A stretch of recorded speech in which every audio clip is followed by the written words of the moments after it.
Jacobs. He's a senior editor of the Daily Beast, author of the great book, ISIS Inside the Army of Terror.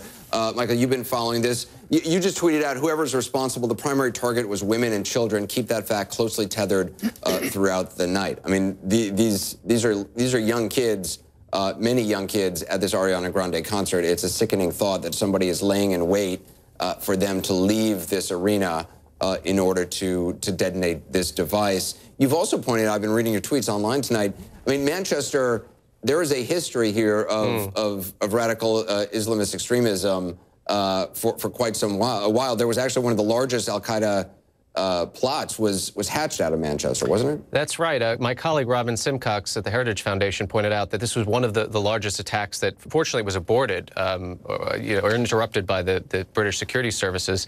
Abid Nazir, a Pakistani national who was actually extradited to the United States by the UK, and on in his trial in Brooklyn, when he was cross-examining the British cop who had essentially raided his home and found all these devices and information and material suggesting he was planning this attack on one of the most crowded marketplaces in Manchester, said, "Oh, it's great to hear a Mancunian accent." So just another grim reminder that a lot of these attacks on the continent, in the UK, come from native sons who were born there and who were afforded every opportunity. Their parents might have immigrated, but they grew up essentially as Brits, as Frenchmen, as Germans.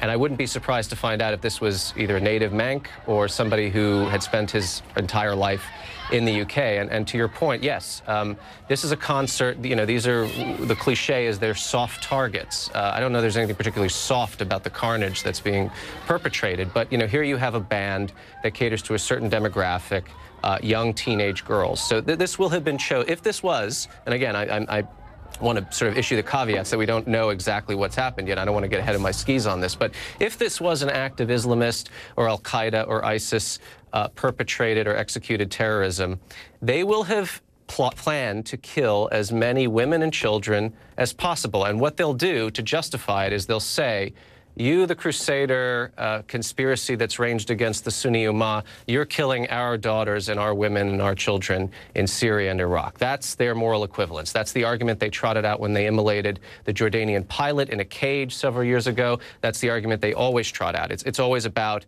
you know, eye for an eye justice. But there's nothing just or defensible about this. This was an act of mass murder in an industrialized, one of the most civilized countries. I mean, the UK for me is a second home. I lived there for 2.5 years.